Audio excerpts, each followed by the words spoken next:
les amis, j'espère que vous allez bien, mais en tout cas je pète la forme. Et aujourd'hui on se retrouve dans un endroit où j'ai vraiment l'impression que ça fait une éternité que j'ai plus tourné ici. Et dans cette vidéo je vais vous donner quelques petites astuces pour passer un bon bivouac. Ce sont des astuces que j'ai pu développer au fur et à mesure du temps que je passe en forêt. Et d'ailleurs un petit disclaimer avant que cette vidéo commence, vous devez vraiment vous créer votre propre expérience à vous en allant bivouaquer, en passant un peu de temps dans la nature. Donc vous devez vraiment créer vos propres astuces. Moi je vais juste vous en donner quelques-unes ici qui peuvent vous être utiles.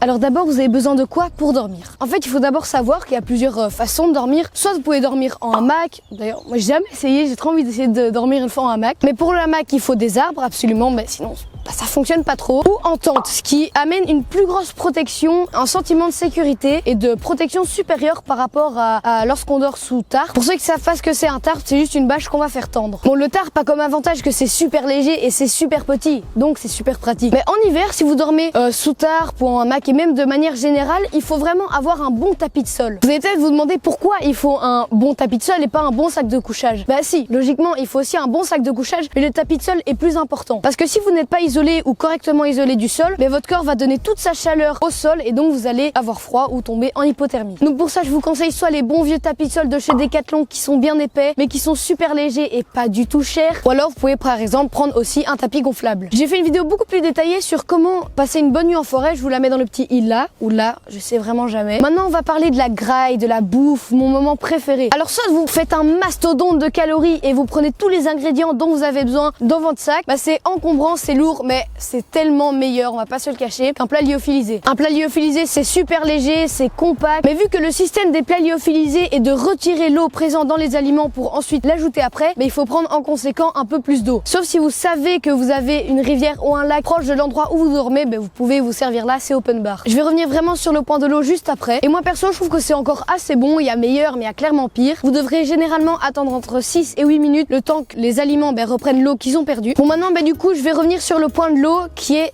très important. La meilleure solution pour être sûr d'avoir une eau purifiée, c'est de la faire bouillir. Ça va tuer toutes les bactéries et virus. Sinon pour les virus, il faut privilégier prendre là des petites pastilles micro-pures qui peuvent facilement se trouver en pharmacie. Sinon comme autre alternative, il y a les pailles et les gourdes filtrantes. Là ça va juste filtrer les bactéries mais pas les virus. Mais bon, moi je trouve que l'idéal c'est quand même d'avoir un petit filtre sur soi, c'est pas encombrant. Et vous pouvez prendre des gourdes qui ne sont pas rigides. Moi j'en ai une. Comme ça quand il n'y a pas d'eau, vous pouvez facilement la glisser dans votre poche. Et ça d'ailleurs c'est un point encore assez important dans l'eau. Évitez de boire l'eau directement des lacs, des rivières ou même des robinets qui sont à votre disposition. Alors pour les habits, il y a ce qu'on appelle la laine Merino. C'est très confortable, c'est très léger, vous n'allez jamais avoir ni trop chaud ni trop froid.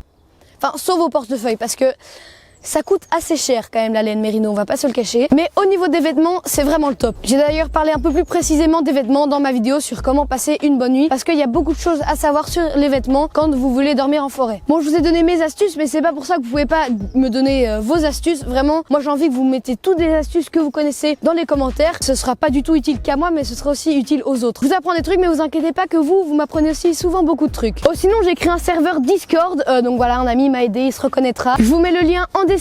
Et donc voilà, sur ce serveur il y a plein de salons, de la survie, des PC, des jeux vidéo, bref on parle de tout et de rien sur ce serveur. Je vous le mets dans la description ainsi que mes autres réseaux sociaux comme par exemple Twitch. Je vous fais confiance, vous allez vous abonner. Voilà, j'espère que cette vidéo vous aura plu. N'hésitez pas à lâcher un pouce bleu, de commenter, de partager et de vous abonner. C'était le push et je vous dis à la prochaine pour une prochaine vidéo. Ciao!